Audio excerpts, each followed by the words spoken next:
Good morning, everyone, and welcome to the Sunday service of Now Creations. I'm very happy to say that Now Creations is off to a terrific start this year. And the reason why we're off to a terrific start is because each one of you is off to a terrific start. You've taken the time to go within. You've come to know that spiritual center. You move into your spiritual center daily, and it's beginning to show in your life.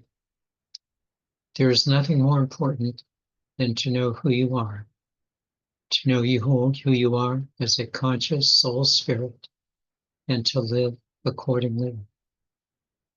As we said in our thoughts for the month in January, give up suffering. No need. Stay in the awareness. And if you're able to join us tonight, we're happy to have you for What is Light Body from 7 to 8:30. Let's begin.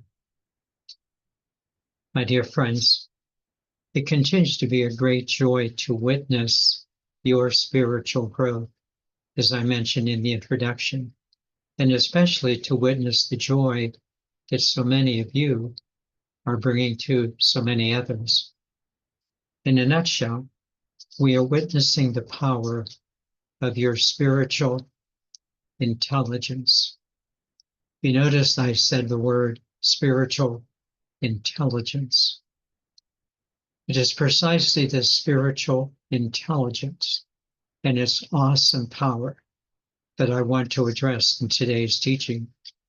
But first, a word about the attempts over the years to try to blend together science and spirituality. While there have been episodes of such blending, especially in the work of Teilhard de Chardin, there still often seems to be a rift, a chasm, between the rationality of science, that third-dimensional approach, and the more non-physical approach of the heart of spirituality. What we would try to be doing more and more is to learn how to blend these two things together. And thus it is my joy today to provide a blending on how these two areas can really come together as one. Thus, the topic of today's teaching is the instructions. The instructions. I will begin with a few ideas from my philosophical background, then address two statements concerning ideas that are extremely important, and then, of course, to conclude with two very practical spiritual things: how to follow these spiritual instructions in our lives. Again, I think that note-taking would be very helpful this morning. One last opening comment. As I mentioned, we are off to a great start this year, a great start in Now Creations. I just want to encourage you, prepare yourself for even more growth. We are on a forward path and an upward projection from now on. And you're ready to move forward. So step up and let's get on with it. Let's begin with an everyday practical situation that is often accelerated at Christmas. We have all had those situations with toys, bookcases, and mechanical devices which seem to need to be assembled. And of course, we do our best. We do our best with such things, but often lamenting the fact that, well, the instructions are often unclear. And even though we feel like we followed the instructions to the best of our abilities, we put the device together, it always seems like there's a few screws left over at the end. I think that we can identify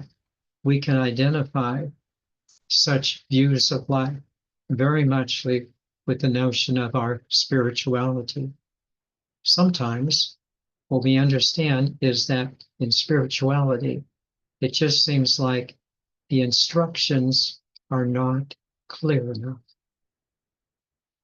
Let me now develop this theme, and again, note-taking would be helpful.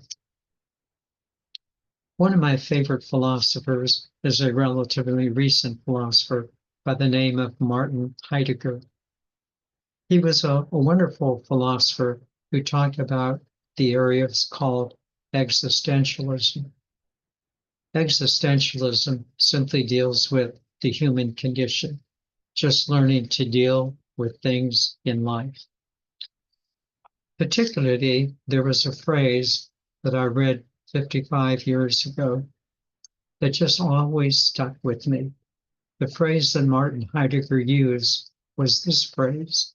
He said that human beings seem to be thrown into existence. I love this phrase, that human beings are thrown into existence. And not only were we thrown into existence, we weren't sure who did the throwing. Was it simply our parents? But now, more so, what Heidegger said that was very interesting to me was not only that we were thrown into existence, but also, we did not have an instruction manual as to how to live. There was no instruction manual that came with being in the human condition. We would have to figure it out for ourselves, what life was about and how we would live it. And like putting toys together at Christmas, there always seemed to be a few screws that were missing.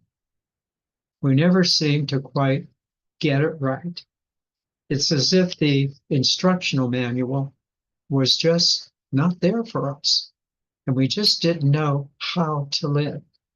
We needed an instruction manual. Let me now take you to another philosopher and then to Jesus. As we try to bridge science and spirituality, although this might seem a little complicated at the beginning, it's going to be very logical and it will follow a good sequence of thought. Take some notes. First, the philosopher. The philosopher's name is Immanuel Kant. Immanuel Kant was always one of my favorite philosophers because whenever he taught something, it just always seemed to make sense to me. So here's what Immanuel Kant had to say about establishing a scientific view of ethical living, how to live from a scientific standpoint. Kant tried to find a rational, scientific principle on which to base his ethical system. He wanted to find a principle that was reasonable, rational, and scientific, so that everyone could follow it, not just those who would belong to a particular religion. This always made sense to me. And he gave this principle a rather fancy name. He called this principle the categorical imperative. The categorical imperative, quite a fancy name. By imperative, Kant simply said that, well, you must follow it. It is imperative that you follow this principle. And by the word categorical, he meant without exception, that you should follow this principle all the time, no exceptions, a categorical imperative. Now, aren't you interested? Aren't you interested in knowing what this principle was really about? A principle that you should follow all the time without exception. Very rational, very reasonable, very scientific. Here it is. The principle states, act only in such a manner that you would want everyone else to act in that same situation. Act in such a manner that you would want everyone else to act in that situation. Let's say it one more time. Act in such a manner that you would want everyone else to act in that situation. I love this principle. For the very first time I heard it, it just made so much sense to me. It's very reasonable, very rational, and very scientific. So when you go to do something, ask yourself, are you acting in such a manner that you would want everyone else to act in that same situation? This guidance of Kant's categorical imperative has helped me personally on numerous occasions to not do things that I consider doing because I wouldn't want someone else to do something to me. If I, in fact, was thinking about doing something to another that was not quite so good. And then on the other hand, to do things that I had not considered in doing. I would like someone to act like this towards me. So that's why I should act towards another. The principle was reasonable, rational, scientific, and it worked all the time. Now let's bring in our good friend Jesus. In Luke chapter 6, verse 31, Jesus clearly stated, treat others the way that you would like to be treated. You know this passage well. Treat others the way you would like to be treated. This statement of Jesus is often referred to as the Golden Rule. Another complementary statement of Jesus is from Matthew's Gospel, chapter 22, verse 39, wherein Matthew states that one should love your neighbor as yourself. Now, these two spiritual teachings of Jesus, treat others the way you would like to be treated, and love your neighbor as yourself, do they not sound pretty much the same as Kant's categorical imperative that you should only act in such a manner that you would want others to act in the very same way in that situation? Let me just say it again. Do not these two statements of Jesus, treat others the way you would like to be treated, and love your neighbor as yourself, solid spiritual teachings, do they not sound pretty much the same as Kant's notion of the categorical imperative? Act in such a manner that you would want others to act in that very same situation. So what I am suggesting to you,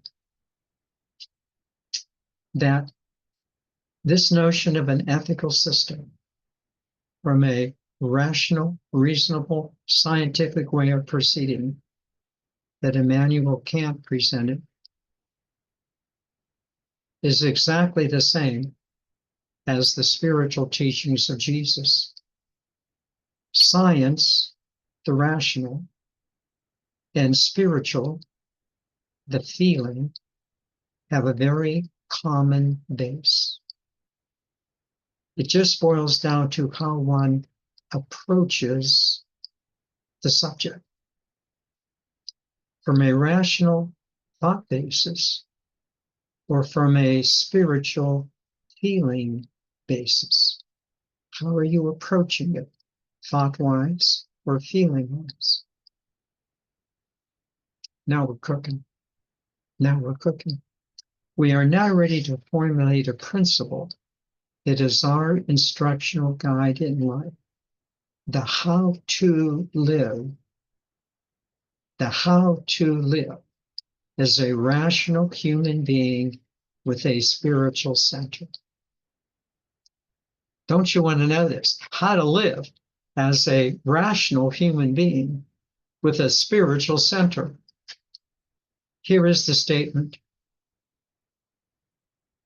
The most spiritual thing to do is the most rational thing to do. Or the other way around. The most rational thing to do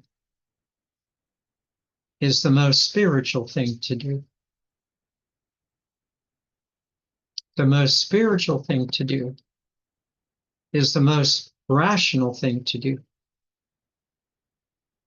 The most rational thing to do is the most spiritual thing to do. Or I like some of these other variations. The most loving thing to do is the most intelligent thing to do. And the most intelligent thing to do is the most loving thing to do.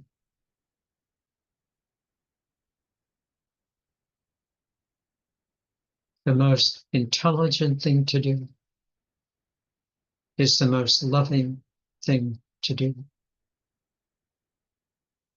Kant and Jesus have given us two very complementary statements that blend the scientific with the spiritual, the rational thought with spiritual feeling. Now we're ready to really start cooking. Be attentive. You might be wondering what Kant's rational statement about the categorical imperative, act only in such a manner that you would want everyone else to act in the same way in that situation, and the Jesus statement of treating others the way you want to be treated, and the other statement of loving your neighbor as yourself has to do with you, yourself. May I suggest, here's where you should really happily consider these two statements from these two brilliant teachers alone. The reason why you should seriously understand these two statements is because these two centers of learning are the two basic centers of learning within you. These two centers of learning concern your mind and your heart. The mind with its thoughts and the heart with its feelings. That these two centers of mind and heart, of thought and feelings, are not simply limited to your everyday mind and emotions. Rather, they go much deeper. And this is where the instruction manual to life becomes clearer. Your everyday mind guides you in your everyday decisions of life, which are very important. You got to know when to put gas in the car and pay your utility bills. And your everyday emotions are very important. They help you to know what to move after and what to avoid. But each of them point to something more. Each of them, your mind and your heart, point to more instructions for us. Those more instructions point to the instruction manual for human existence, our instruction manual. Listen attentively. Each of these points, the mind and the heart, they point to the two still points that all of us have in our physical bodies. These two still points within the physical body, these are the blueprints. These are the blueprints of how to live. The rational, everyday mind points to our higher mind. The rational, everyday mind points to our higher mind, and our everyday emotions point to the sacred heart. These are the two still points in human life that are our instruction manual of how to live from the spiritual perspective. We have not been simply thrown into being, as Heidegger put it, but rather we have an instruction manual on how to live that comes from the higher mind and the sacred heart to guide us. We do have an instruction manual. You have to learn to read it and follow it. So the two questions we are probably now ready to ask is, well, first, how do you access these two still points? And secondly, what instructions do they have for us to live? Two good, rational questions.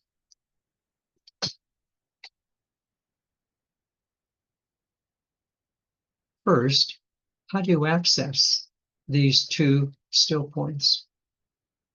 I am very happy to say that we have been quite successful in Now Creations in learning to access these two still points, especially as we have come to understand the beautiful book by Jim Self, A Course in Mastering Alchemy. Jim clearly explains that these two still points of the higher mind and the sacred heart are located within us.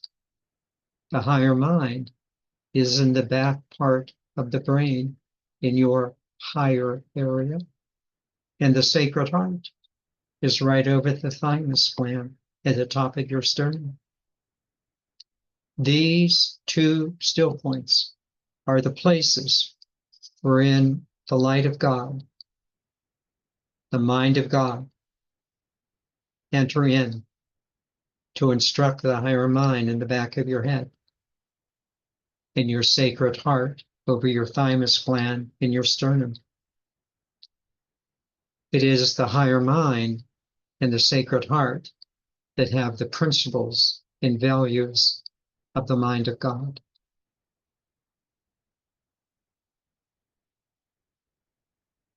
You must learn to access them. They are within you. These thoughts, these values are so important. The thoughts of the higher mind are considered to be electrical in nature, where they literally spark your brain and your spinal cord to bring rational direction to your body. But the light also comes into the sacred heart, your soul center. This light energy is considered to be magnetic and corresponds to the feelings of the heart of God. The sacred heart then initiates our entire endocrine system to release its endorphins into the body. Did you ever think about why you feel so good when you're meditating? Why you feel that lightness? You've had this feeling many times before. It comes from the sacred heart. It's important to understand two things regarding these two still points. Listen again. First, they can both be approached, but they can only be approached. They can only be approached when you slow down and quiet yourself. They both demand a concentration to go inward. To go inward to your higher mind, and to go inward to your sacred heart. This ability to be quiet and calm and to go inward has become a wonderful quality that so many of you are mastering. You're mastering this. You're able to access your higher mind, the mind of God, and your sacred heart, the love of God. The instruction manuals on how to live.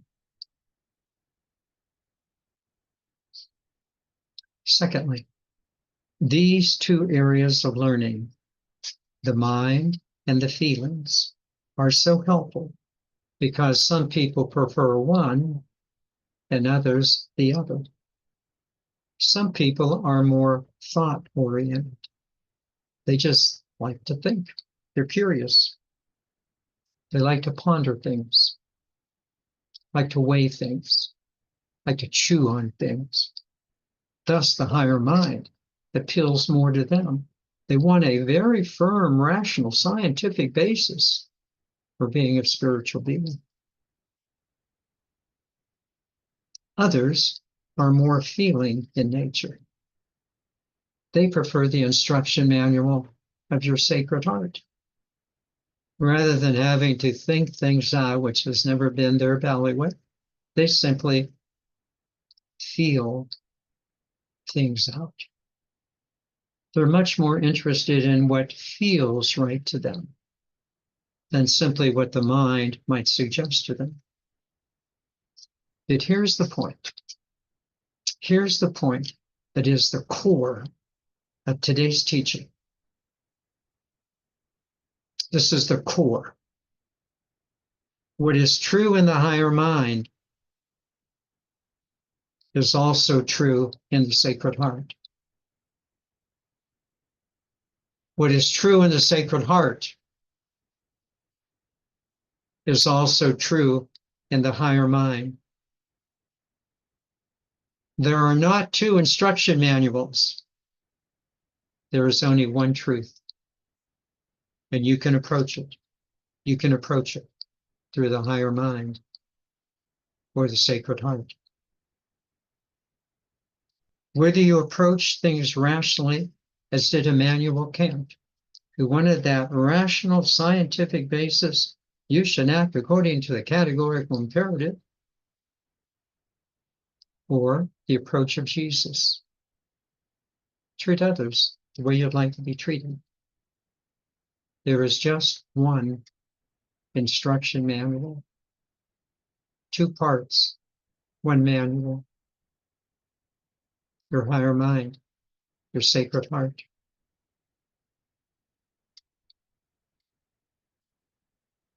Do you get this?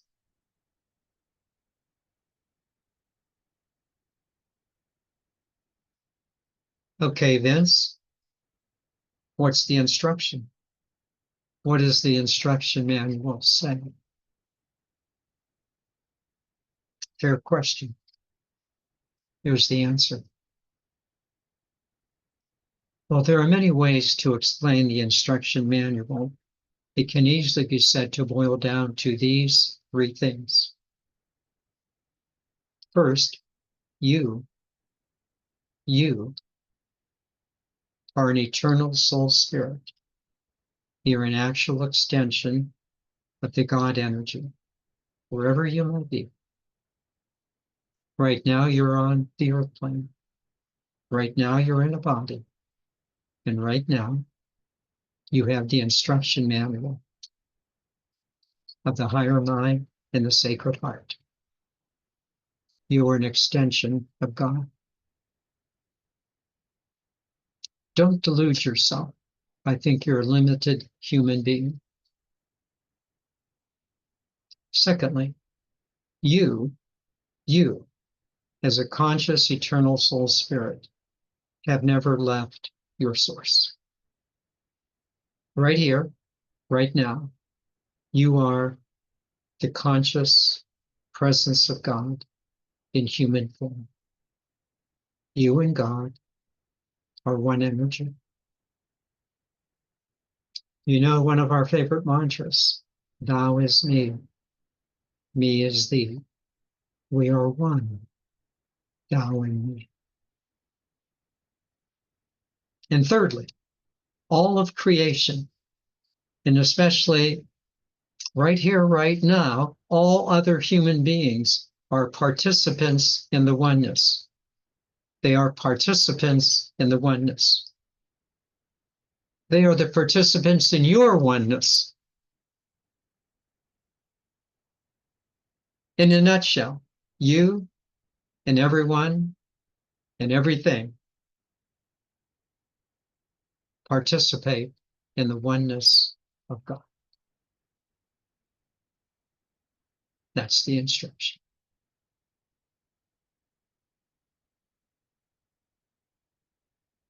Now you might be saying, how do you know this? That everyone and everything is a part of the oneness of God. How do you know this? Did you forget already? Did you forget?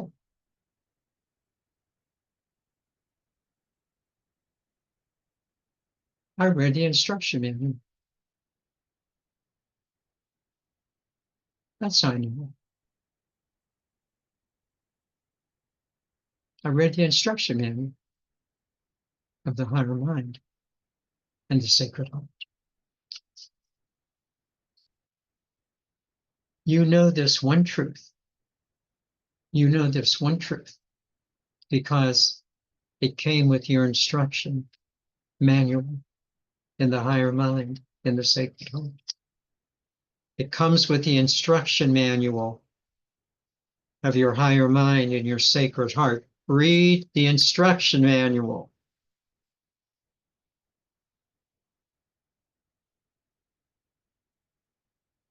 Perhaps what you didn't know previously was how to access that. Now you do. This is what we have become quite good at in Now Creations. We know how to read the instruction manuals. And consequently, we are now living in their truth. It's pretty simple, isn't it? You have to read the instruction manual to learn how to function as a human being. And yet, there's one more thing, and you know what I'm going to say. As logical as this fundamental truth state sounds concerning the higher mind, and as logical and feeling-wise as this fundamental truth is in the sacred heart, put them to the test. You have to prove to yourself that you know what you're doing. Don't let someone else tell you what to do. Test it out. See if, in fact, that the fundamental truth of oneness with God and oneness with all others is the way to live. Go to your higher mind, not just your worldly mind. Go to your sacred heart, not just your worldly emotions, and see if this fundamental truth is absolutely correct and works every time. And if it does work every time, then why would you not follow it every time, every day in your life for your joy and the happiness of others? It is precisely this certainty and this confidence in life that we espouse in Now Creations, because we've read the instruction manuals. There is only one truth. There's only one truth. And whether you approach it scientifically in the mind or spiritually in the heart, it is only one truth. Act in a loving way. It's the only truth. It's the most intelligent thing to do. Read the instruction manuals of the higher mind and the Sacred Heart to see if they are true. And if they are, would you please get on with it? Would you please get on with it?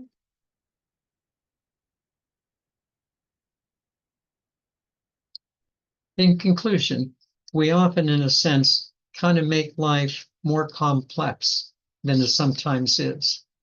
We try to outthink it or out-emotion it. Slow down, slow down, go within, experience that higher part of you, experience that higher mind in the Sacred Heart, and allow them to bring that same light into your life, namely that you are the love of God in human form. That's the instruction. And oh yes, don't forget, the same light is within all of us. We all have the same instruction manual of the higher mind and the Sacred Heart. That's why we are advancing together.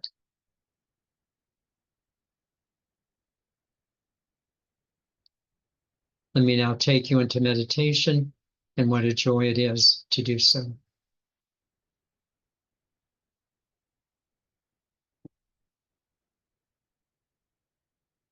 Nice, easy breathing. Nice, easy breathing.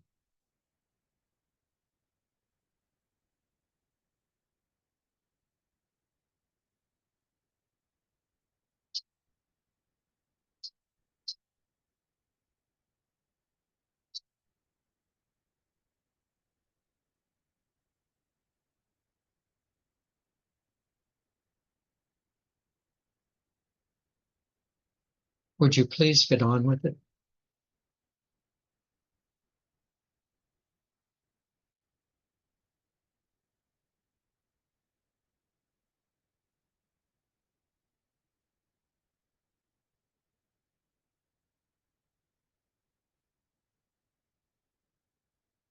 Would you please get on with it?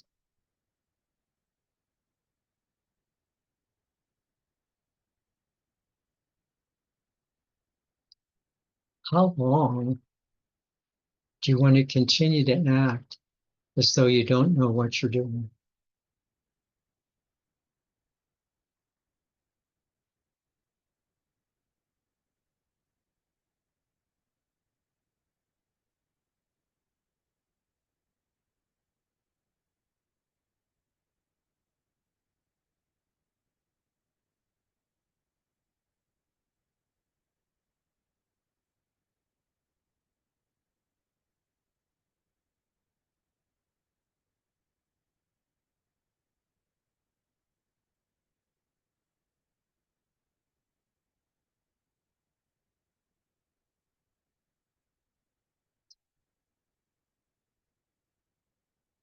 You have instruction manuals.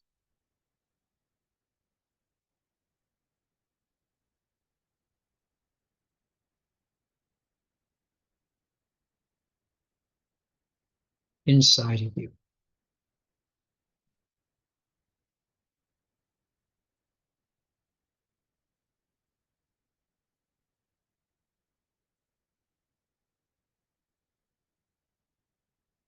The world outside of you is not the instruction manual. I'll say it again. The world outside of you is not the instruction manual.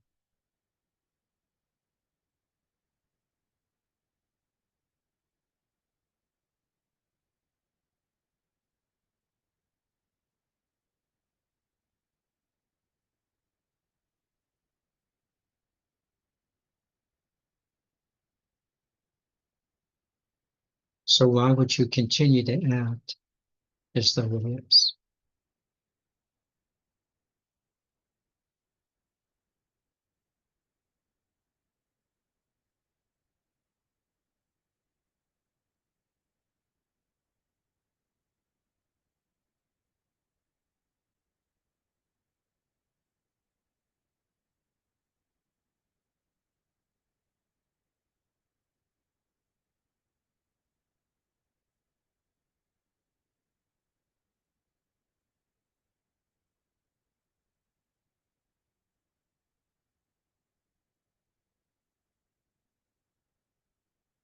I hope you have read our monthly thoughts that you would have received in an email on January 1st.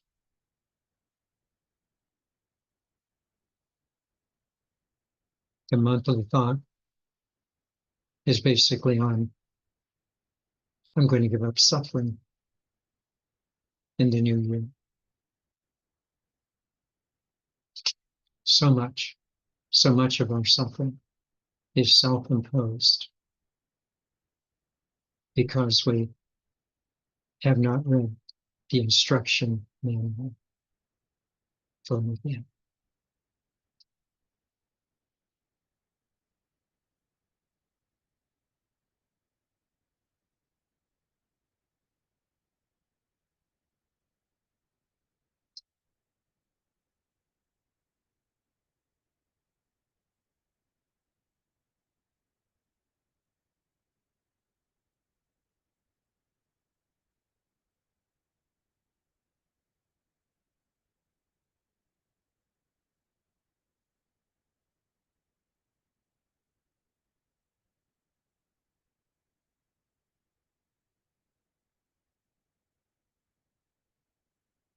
If you go within, slow down, you will go without a lot of the suffering. If you go within, you will go without a lot of the self-imposed suffering. It's just the truth.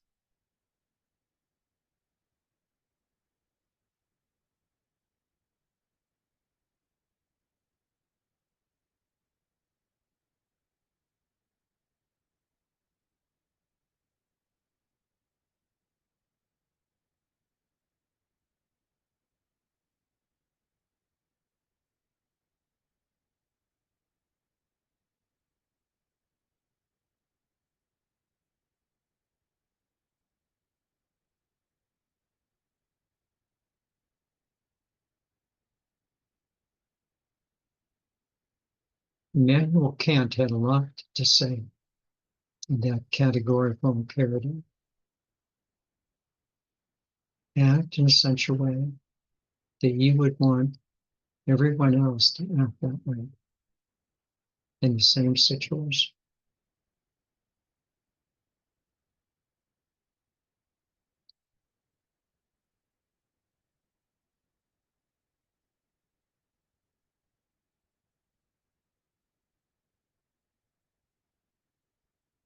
It's very reasonable,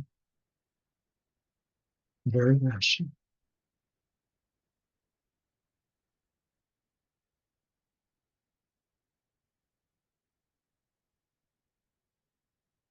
Very scientific. It works.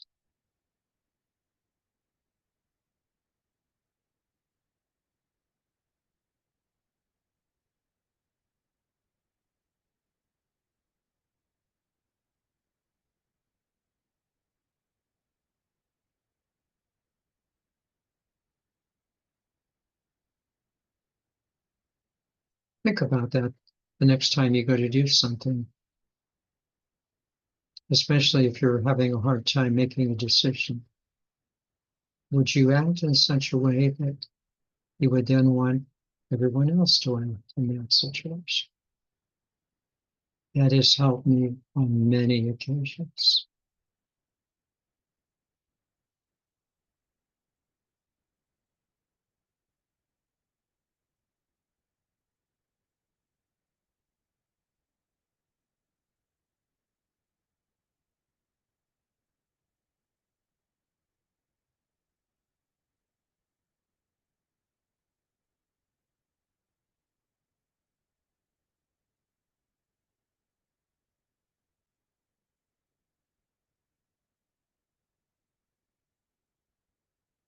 Can't you just love your neighbor as yourself and treat others the way you'd like to be treated? Of course. Of course.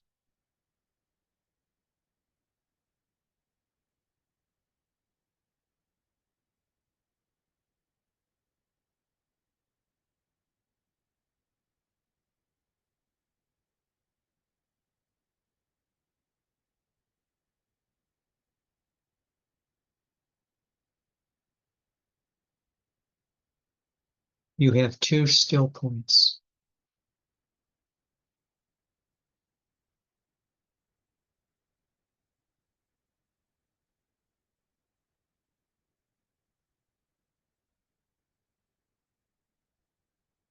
They are the instruction manual.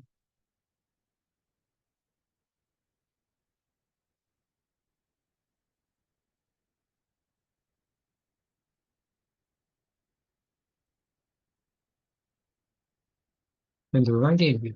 They're right in you. Right in your head area, your higher mind.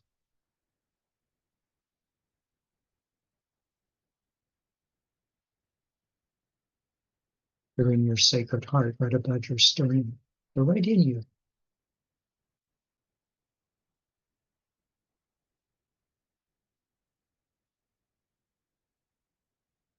This is the work of now creations.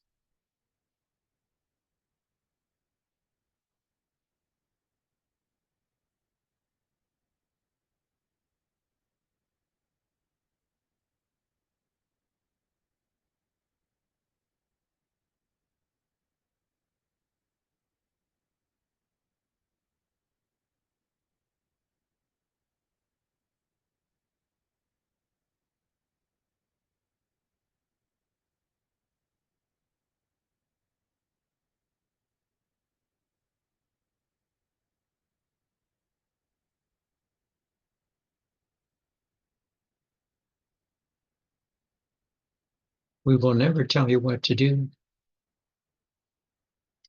but we will tell you where to look.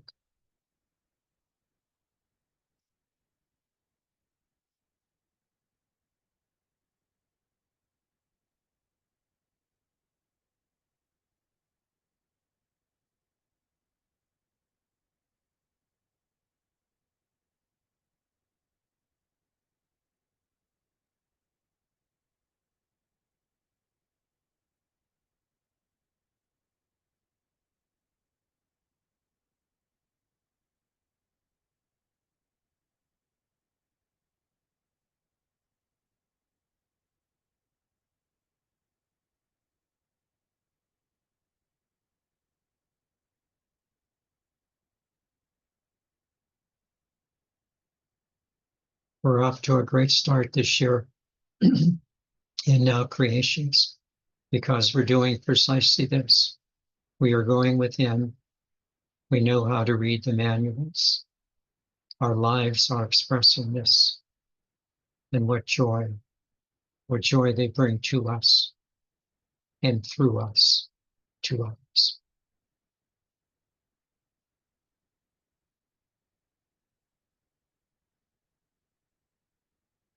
So let's get on with it. Let's get on with the joy of the day, the joy of the week. Read the instruction manual daily. Go within. Meditate. Oh, and then see if it works every time. Every time.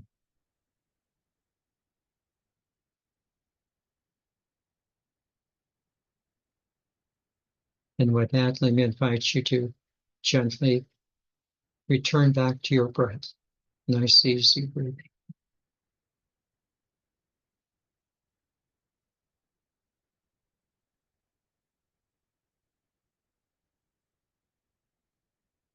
I bet you feel pretty happy, pretty juiced up. And well, you should. Well, you should.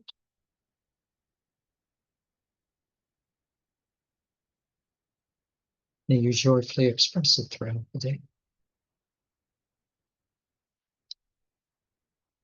And now just gently opening your eyes. Happy to be with each other here. I am an eternal being of light and love. Thus, only good can come to me, and only good can come from me. And we are eternal beings of light and love. Thus, only good can come to us, and only good can come from us. Namaste.